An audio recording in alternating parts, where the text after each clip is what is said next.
if there is any institution that should properly celebrate the essence of honoring mothers, it should be the church. Because honoring mother is God's idea. Ang sabi po ng Ephesians chapter 6 verse number 1 and 2, at nais kong basahin natin lahat.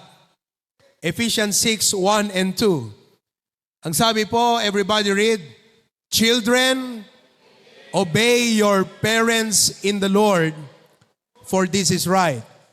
Verse 2, "Honor thy father and mother, which is the first commandment with a promise." Ang utos na ito ay galing sa ating Panginoong Diyos. I want you to know that motherhood is God's idea. Kung bakit may nanay, Diyos po ang lumikha. Therefore, every mother must learn to be a mother according to God's design. Ang Diyos ang may akda, ang may kinalaman, ang may disenyo, ang may idea sa inyong katayuan bilang nanay ngayon. At upang inyong magampanan ang inyong tungkulin bilang mga nanay, ay dapat kayo ay bumalik sa aral ng ating Panginoong Diyos ng tinatawag na biblical motherhood. Subalit ngayon, ang akin pong mensahe ay hindi po nakasentro sa usaping pagiging nanay. Ang aking mensahe po na dadalhin ngayong umaga ay nakasentro sa usaping pagbibigay parangal sa mga nanay. Ang paksa at pamagat ng akin pong mensaheng dadalhin sa inyo ngayon ay ganito: 5 things that our moms are worthy of.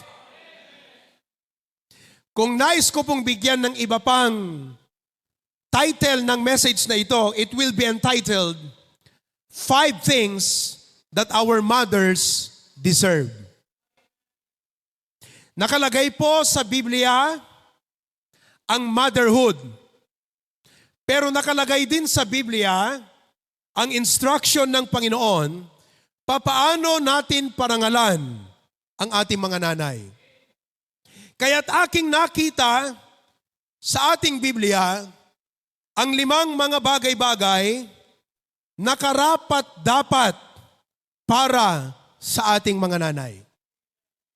Ano ang mga 5 bagay that our mothers are worthy of?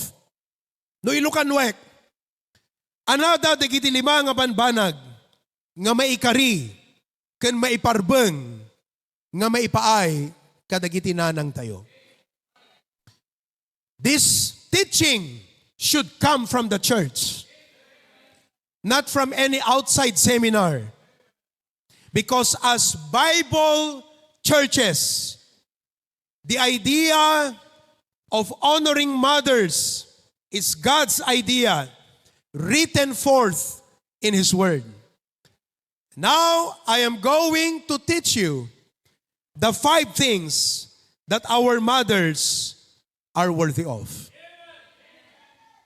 Malamang ay binigyan natin sila ng regalo at kasama yan sa aking tatalakayin ngayong umaga. Malamang ay binati natin sila ngayon. Mama, Mommy, Happy Mother's Day. Sino po sa inyo ang bumati sa kanyang nanay ngayon ng Happy Mother's Day? Pakitaas ka ng kamay. Sino ang hindi pa bumati? Taas ang kamay. Sino ang bumati na kay mama niya? Happy Mother's Day. Okay. Kung hindi nyo pa binati, dapat lang nabatiin nyo. Tignan natin ang sinasabi ng Bible. Our mothers are worthy, first of all, of our obedience. Our mothers are worthy of our obedience. Basahin natin muli ang Ephesians chapter 6 verse 1. And probably we can quote from memory. It says, "Children, obey your parents in the Lord, for this is right." The word obedience, kung natay ti Ilocano, pagtulnugan. Our mothers deserve our obedience. Tayo po ba ay masunurin sa ating mga nanay? Kung tatanungin ko ang inyong nanay ngayong umaga, "Mami, masunurin ba ang iyong anak na lalaki sa'yo?" Sino ang nanay na may anak na lalaki? Taas ang kamay. Habang nakataas ang inyong kamay, masunurin ba ang inyong mga anak na lalaki sa inyo? Hindi maka-amen yung iba. Masunurin ba ang mga anak na babae sa inyo? Mukhang mas masunurin yung mga babae na anak kaysa yung mga lalaki na anak. Listen, kids, I do not only preach this to you, I also speak this to myself. Our mothers, whoever they are, and they don't need to be perfect, but they are worthy of our obedience. Kailangan ko pong i-emphasize ito dahil saan pa manggagaling ang turo na ito kundi sa church ng Panginoon. Kaya sana lahat tayong mga anak would give our mother the obedience they deserve. Proverbs chapter 1 verse 8, it says, "My son, hear the instruction of thy father, and forsake not the law of thy mother." Our world and society is conditioning the minds of our children to become disobedient to our parents. That is why, if we want to see God's blessing upon our families, and as a pastor, I want and I pray that God will bless our children. And if God is going to bless our children, there must be a spiritual restoration, revival in our homes. When children and teenagers learn to obey their mothers and their fathers. In order to obey our mothers, children must be teachable. The word teachable, kung natay ti Ilocano, maisuro. Haan nga narigat nga isuro. Hello? We must be willing to be corrected. One of the characteristics of an obedient child is the willingness to be corrected. Let your mother correct you. Kung minsan, kahit paulit-ulit, araw-araw, same-same, masemsem ka, same-same, ang sinasabi ni nanay, kung ano yung topic niya ng Lunes, 1 week yan. Now, bilang anak, God watches your response and attitude to your mother's correction.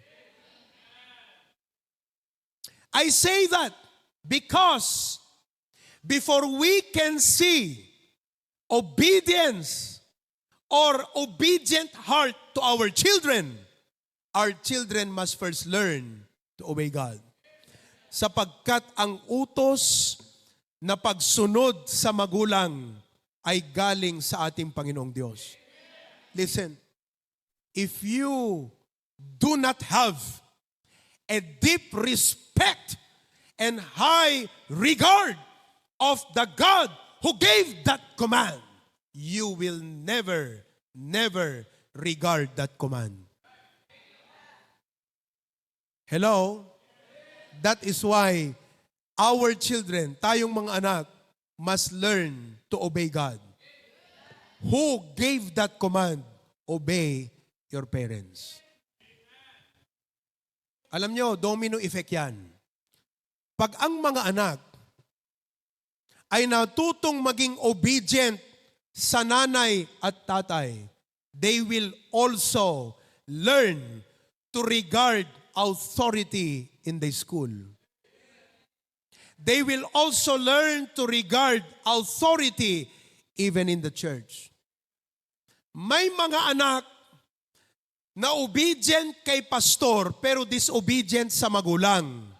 Pero, mas malaki ang possibility na pag ang anak ay naturuan sa tahanan na maging masunurin sa magulang, mas malaki ang possibility na masunurin din siya sa pastor.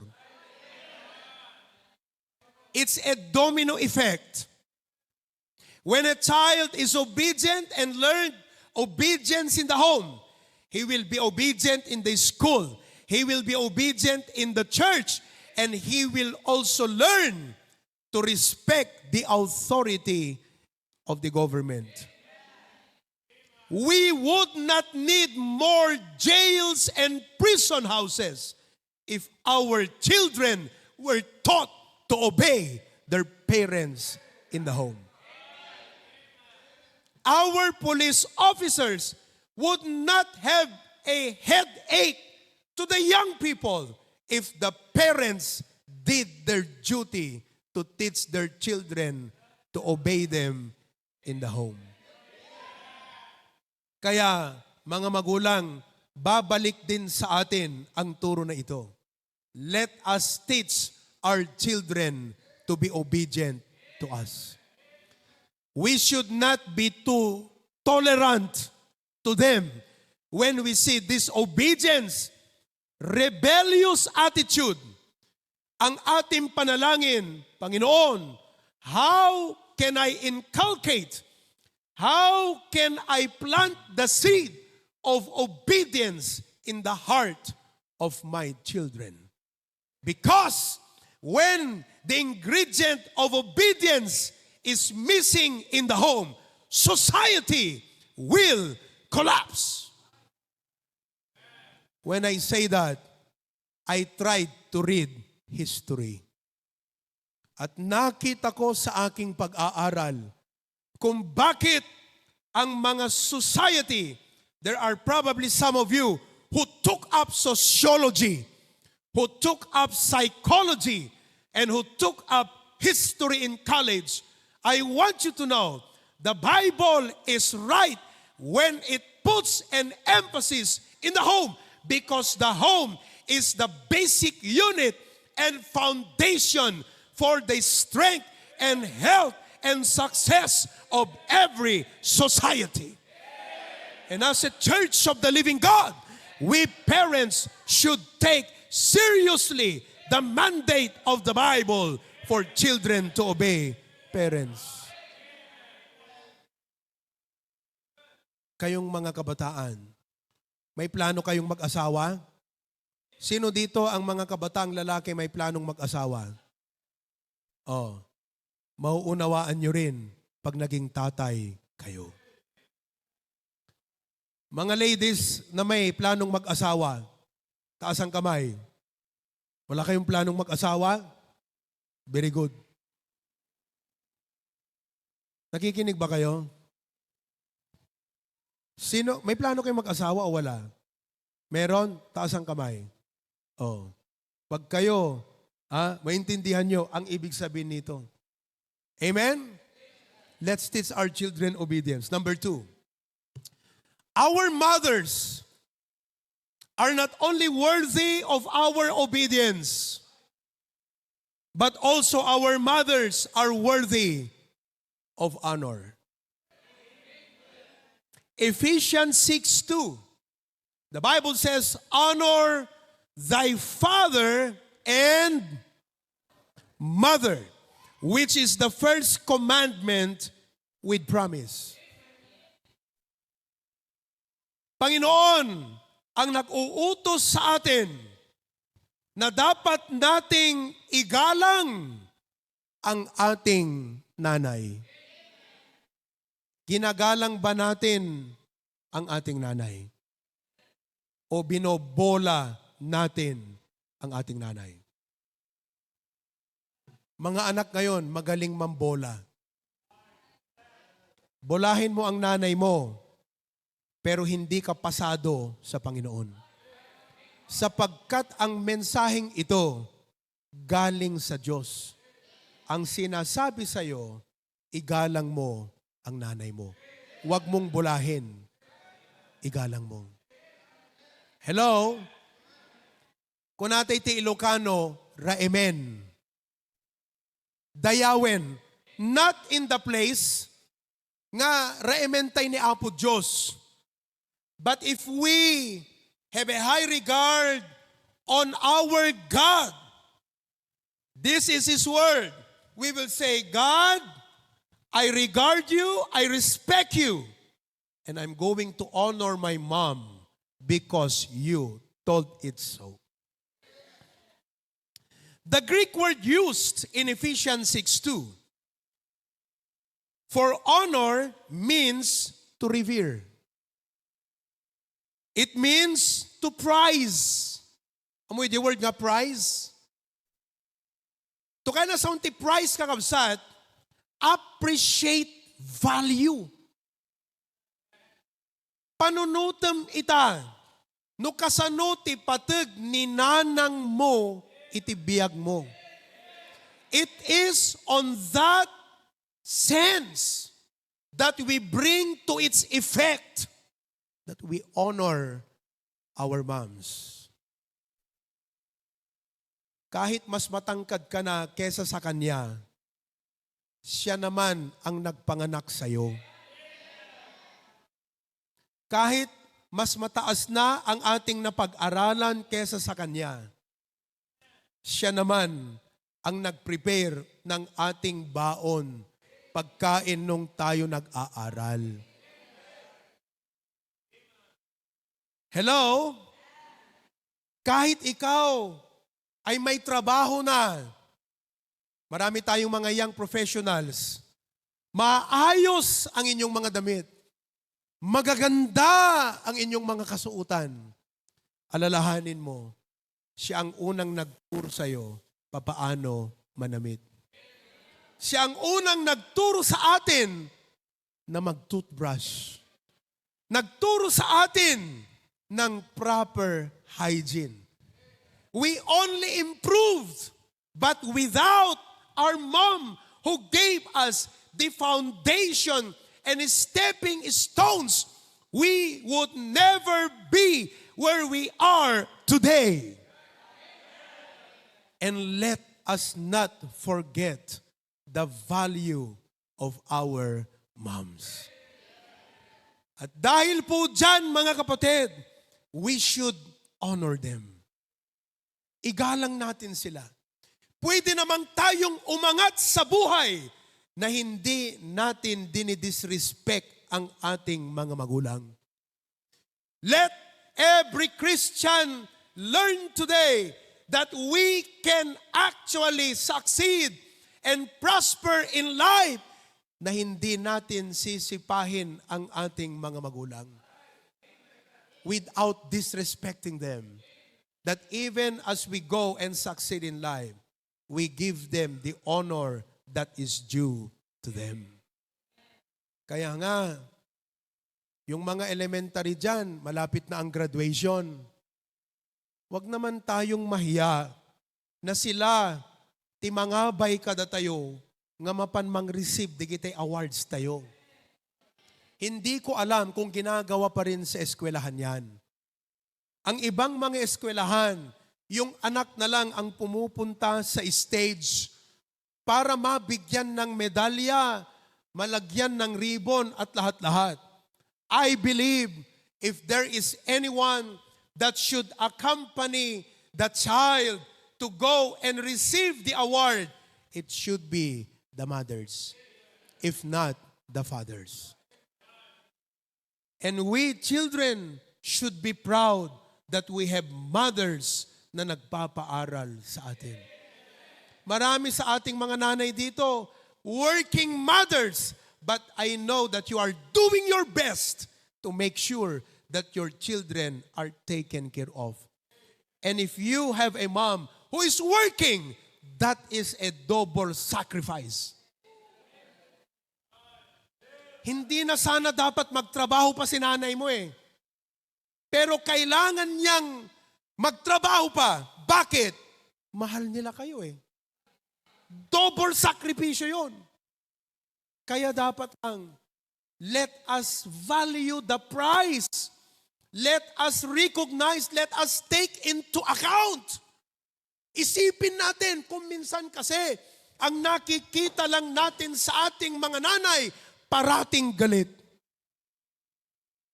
Ang nakikita lang natin sa ating mga nanay, palaging pinagsasabing, agin inot ka anak ko, agan anad ka anak ko, Kaya nga yung ibang mga bata, memorize na nila ang linya ng kanilang mga nanay.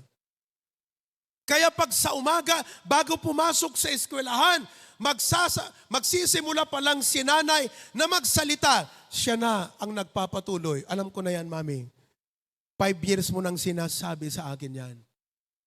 But you know, when the Bible commands us to honor our mother, let us dig a little deeper to find out the meaning and essence what God meant when He said, kayong mga anak, parangalan nyo, igalang nyo ang mga nanay nyo. Ano ang nasa puso ng Diyos? Nung sinabi niya sa atin, honor your mothers. The word honor means to take into account the price and value of our mothers. It means to determine the value of something, to determine that the value is high. Amen? I read a Chinese proverb, and it says, respect for one's parents is the highest duty of civil life. Your primary civil responsibility is not only to respect the people around you, but to first respect our parents. Para sa atin lahat to. Kung nasa trabaho, yes boss, yes sir. Pag nasa bahay, anak ko, ano ba lang?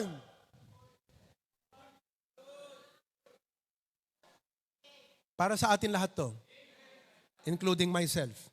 Tatay na ako eh, but I still have my mom alive. Buhay pang nanay ko eh. Hello.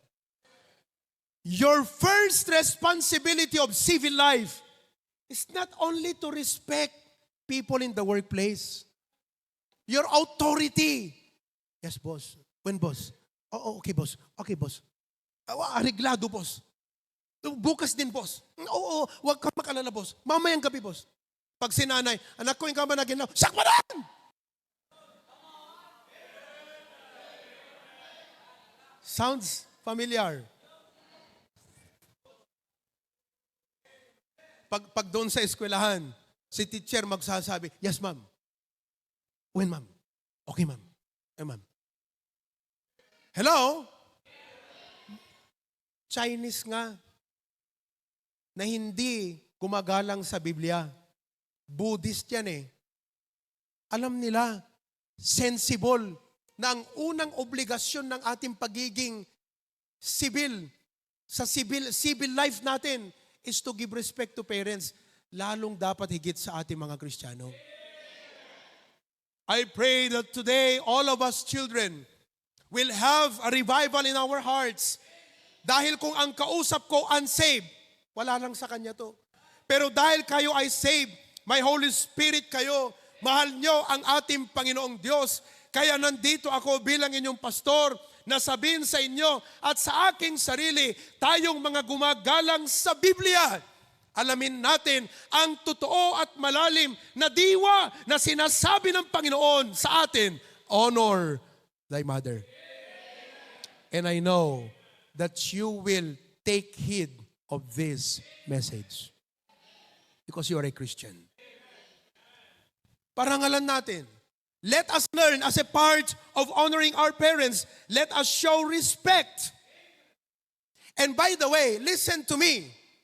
Papaanong hindi nawawala ang totoong diwa ng paggalang sa mga magulang kung wala na ang diwa ng paggalang sa Diyos? That's why in our houses, bilang inyong pastor, gusto ko pong sabihin sa inyo bilang lingkod ng Panginoon, huwag nating itolerate sa ating mga tahanan na sinushortcut at ina-abbreviate ang pangalan ng Diyos, my G, OMG. Huwag po niyong paintulutan yan. Pangalan ng Diyos yan. You should not take the name of God in vain. When our children can learn to disrespect the name of God, hindi malayo, they will also disrespect you. Because the fear of the Lord is the beginning of wisdom. Huwag kayong magpo-post sa Facebook ng OMG. My gosh. Huwag po. Pangalan ng Diyos yan. Ikaw, i-judge mo yung sarili mo, tama o mali. If you are taking the name of God very lightly, you will take His word very lightly. Let's not tolerate that in the home. Pati nga pastor pwede niyong sabihin yung doktor, hi doc, pero yung pastor, huwag na mag-pass.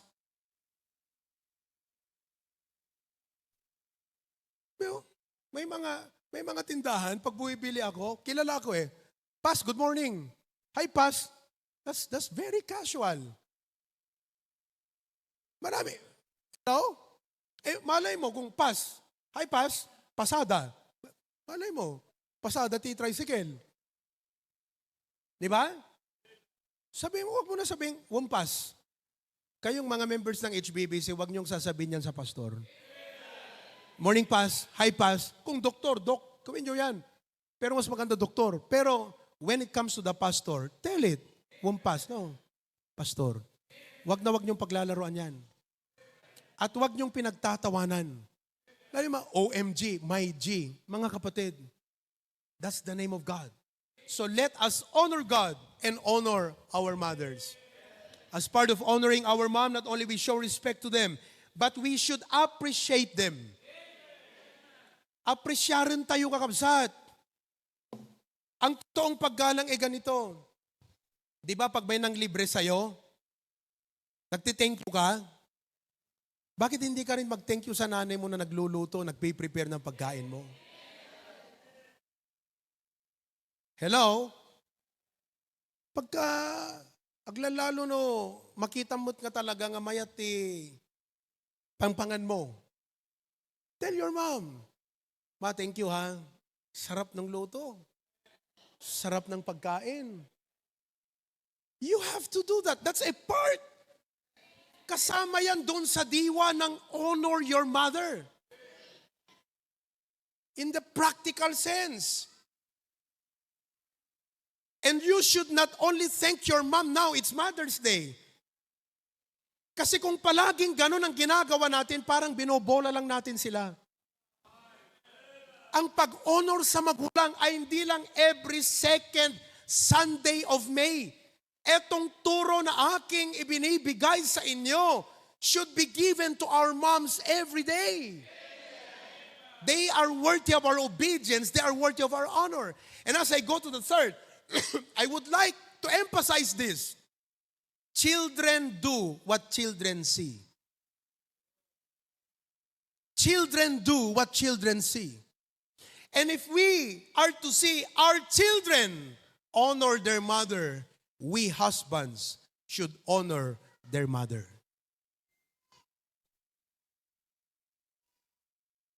Paano matuto yung mga anak ng gifts sa kanilang nanay? Because their dad is giving gifts to their mom. Hindi ko po sasabihin ito para magyabang sa inyo. But this is from the depth of my heart. Maraming Mother's Day ang lumipas. But this time, I wanted to give my wife a Mother's Day gift. Ayan. Suot mo ba? Ayan o, suot niya. Earrings.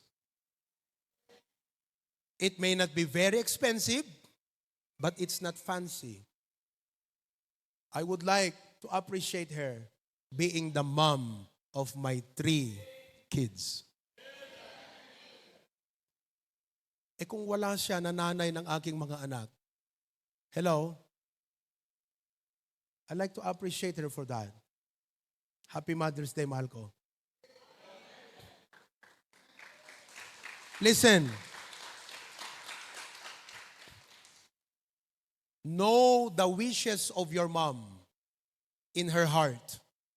And if you can afford it, give it to her. Sa Bible yan. Diwa ng honor yan. Are you with me? So what did we do? We wanted to teach our children to honor their mom and their grandmom.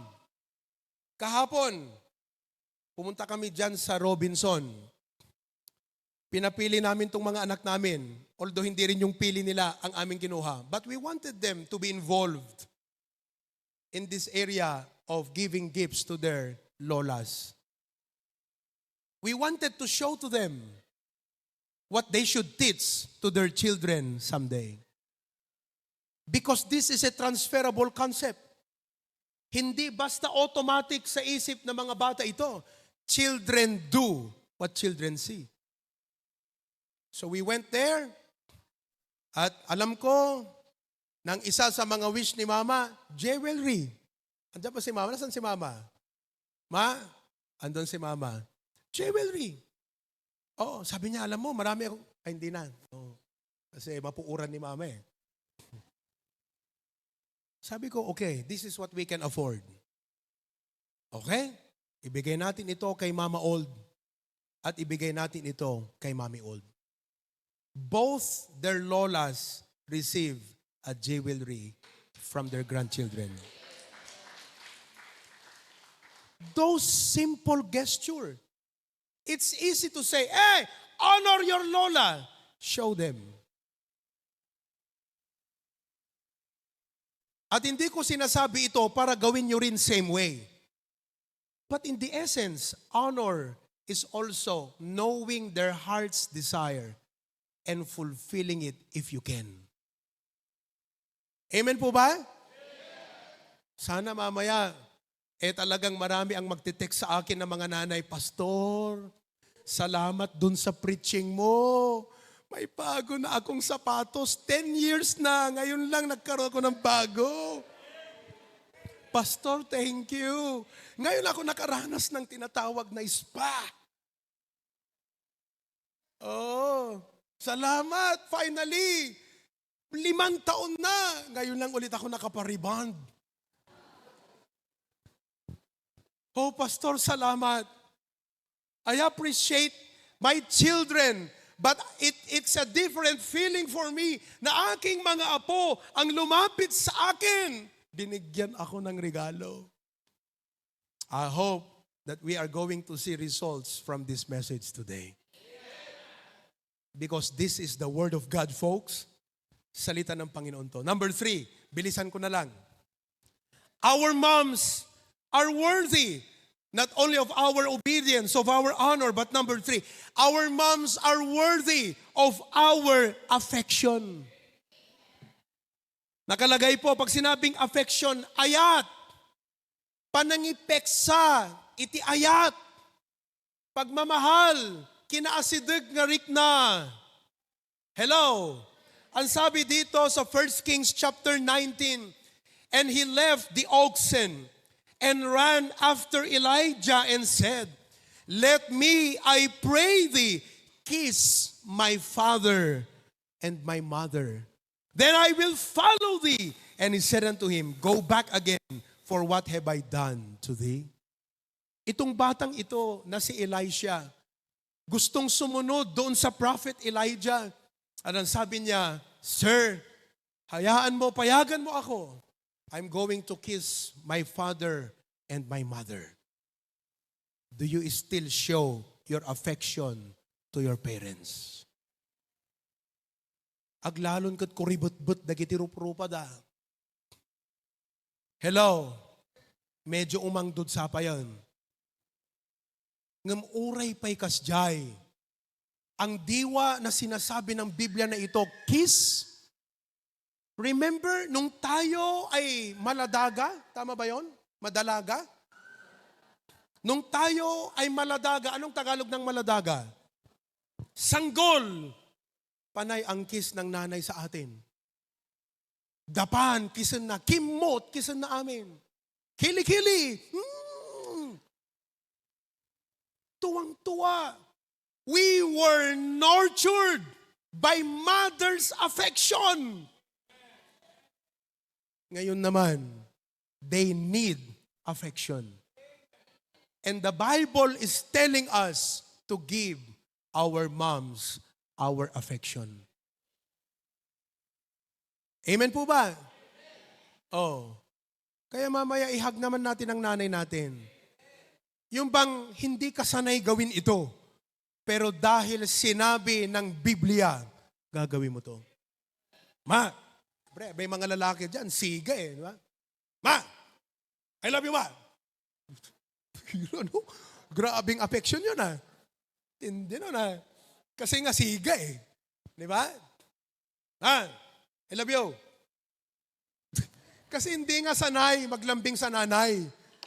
Eh may mga bata talaga na from child up natutong maging malambing sa nanay eh. By the grace of God, itong mga anak po namin, ito kinukwento ko, hindi po sa ipagyabang. Our kids are not perfect. We are not a perfect family, but we are aware of the Bible's teaching and we want to start it with our children. That's what the Bible says. You know, our kids would very, very often come to us and to their mom and say, I love you. You are the best mom in the world. Amen po ba? Oh, kayo. Ha? Hinahag nyo pa bang nanay nyo? Kayo? Hinahag nyo pang nanay nyo? O sinusuntok yung nanay nyo? Ipapapulis ko kayo. May pulis dito. Amen. You see? Affection is what we should give to our mothers. Yeah. In words, sabihin natin, in hugs, in kisses, or maybe your way of expressing your affection is through your gifts. Number 4, our mothers are worthy of joy and gladness. Sila ay karapat-dapat na maging masaya. Dapat ka agbaling nga naragsak dagiti nanang tayo. Naragsak mo't lang ni nanang mo. Uno naliday. Nanang, naragsak kayo mo lang? Handa ba ka amen? Huwag nyo namang masyadong, ano yung mga anak natin. Pero ano ba ang biblical tungkol sa bagay na to? Kasi, Pastor, ano naman ito yon. Proverbs 10:1. Proverbs 10:1. A wise son maketh a glad father, but a foolish son is the heaviness of his mother. Kung hindi ka marunong pumili ng mga sinasamahan mong kaibigan, nabibigatan ang puso ng nanay mo. And the Bible is telling us that our mothers deserve joy and gladness. That is why we should live in wisdom.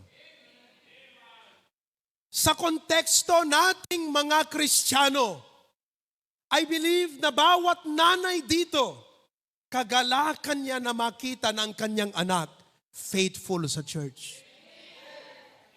Biruin mo, nandito ang nanay mo, pero ikaw, wala ka sa church. Kung godly ang nanay na yan, sasabihin niya, Panginoon,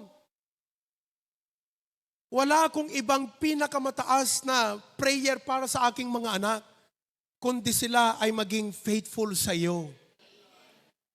Panatag ang damdamin ko pag nakikita ko sila sa church na nakaupo at nakikinig. Nasa church ka nga, tulog ka. Kasi puyat ka sa ML. Di ba? Puyat ka sa computer, sa online gaming mo. Puyat ka dahil anong oras ka na umuwi, galing sa barkada. Pumunta ka nga sa church, pero para kang pusong bato na hindi makapasok ang salita ng Diyos. Pero alam mo, pag nakikita ng nanay mo na nananalangin para sa'yo, na ang kanyang prayer ay, Panginoon, gamitin mo ang anak kong ito at i-bless mo siya. Pag nakita niya, nakaupo ka dyan, nakikinig ka, tas may Bible ka, tas may notebook ka, may ballpen ka. Nakikita ng nanay mo yan, medyo panatag na yung kanyang loob eh. Kasi alam niya saan pupunta yung buhay mo eh. Show me a child who doesn't go to church, I'll show you his direction. Pakita mo sa akin ang isang anak na hindi pala church, hindi pala simba, hindi nakikinig sa pangangaral ng pastor, sasabihin ko ang direksyon ng buhay niyan. Hello? That's why our mothers are worthy of joy and gladness. Handa tayo nga inyanak, tapno lang agbalin tayo, kakabsat nga dadagsan ti puso da. Inyanak da tayo, kat kunana ti Biblia, dapat ninanang kantatang mo, naragsak. Engam no nakita niya nang mas nakakas kinakasama mo, yung drugista, drug addict, may bisyo, kinakabahan na ang nanay mo. At hindi ko sinasabi ito para lang makarelate na, oh, young people yan, de, totoo to. Isipin mo ang sinabi ng Biblia. Are you giving joy and gladness to your mom? Mahalaga yan. Amen? Oh, ano pa? Proverbs 23. And I'm going to end with the last. The father of the righteous shall greatly rejoice. Hindi lang po yung nakapagtapos ka sa pag-aaral, masaya ang magulang mo. Kundi yung magpapatuloy ka sa buhay na may magandang character. Righteous. And he that begetteth a wise child shall have joy of him. Thy father and thy mother shall be glad, and she that bare thee shall rejoice. More important than any other achievements, we bring joy and delight to our mothers by our wisdom and righteous character. Nothing makes a godly mother and father more glad and more proud than to see their children walk according to God's will and ways. Huwag sana natin bigyan ang puso ng ating mga nanay ng, ano bang tawag doon? Tensyon, yung alalahanin. Huwag sana nila tayong alalahanin na iniisip na baka tumalikod tayo sa Panginoon, na baka pag wala na sila, hindi na tayo mag-church. Sana sa kanilang puso masasabi nila, Lord, thank you. Hindi na ako ang nagsasabi sa anak ko, let's go to church. Sila pa ang gumigising ng maaga sa kanilang sarili. Oh. Lastly, and I'm going to close now. Amen. Buhay pa kayo. Let's review. What do our mothers deserve? Number 1, they are worthy of. Number 2, number 3, number 4, number 5, our mothers are worthy of our care. Mahalaga itong turo na ito na nais kong sabihin sa inyo. Our mothers are worthy of our care. Sa Ilocano, alagaan. Pagserbiyan. Care. Especially for widowed mothers, they deserve our care. When they can no longer take good care of themselves, we are responsible to take good care of them. Nakalagay sa Bible yan. 1 Timothy chapter 5, 4, 8, and 16. But if any widow Balo. Meron po bang mga balo dito? Meron si Ninang Nubling. Ayan, no? Oh.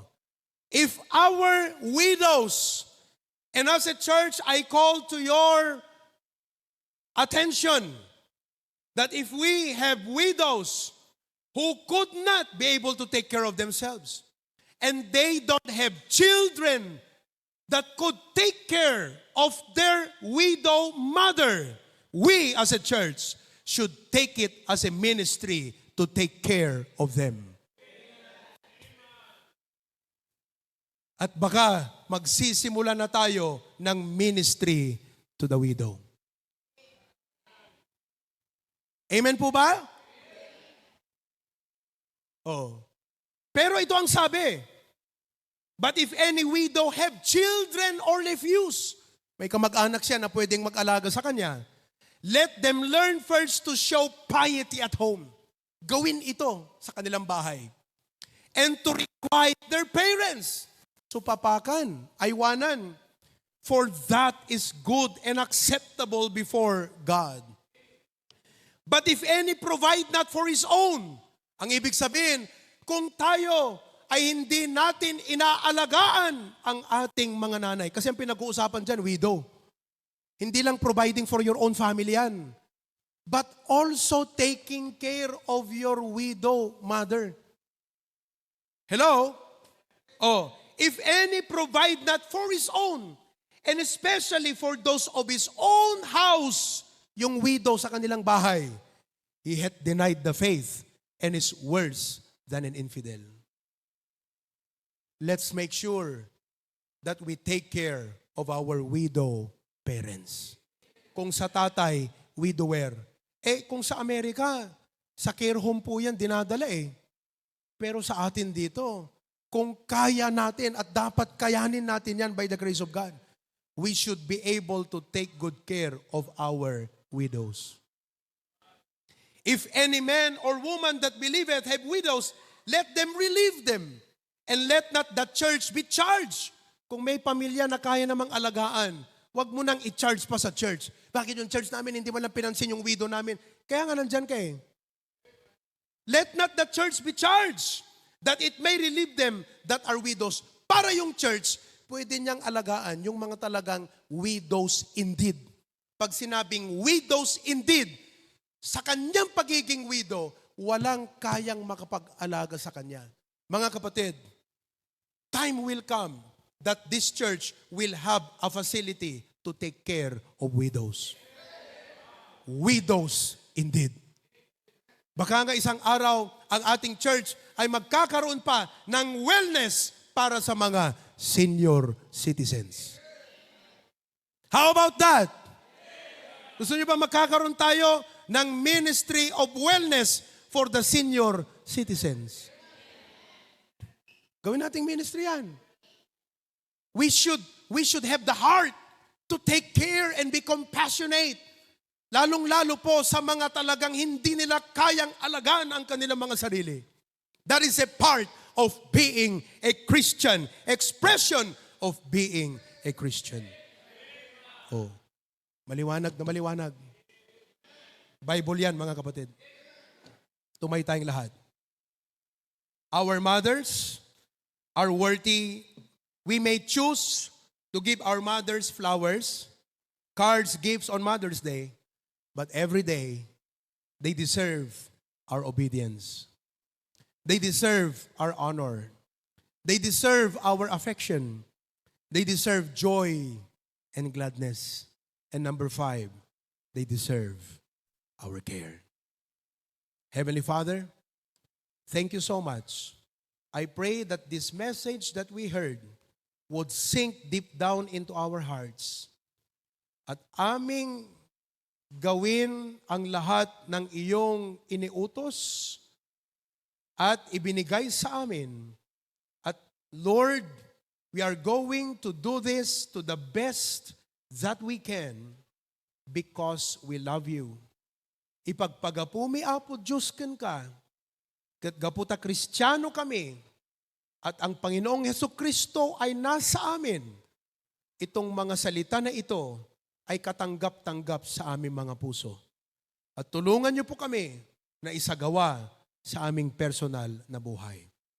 I pray that on the occasion of our Mother's Day celebration, this message will not only linger in our hearts, pero kung maaari, kung may mga nanonood sa Facebook, mas marami pa ang makakapanood ng mensaheng ito at gawin ito sa kanilang mga nanay.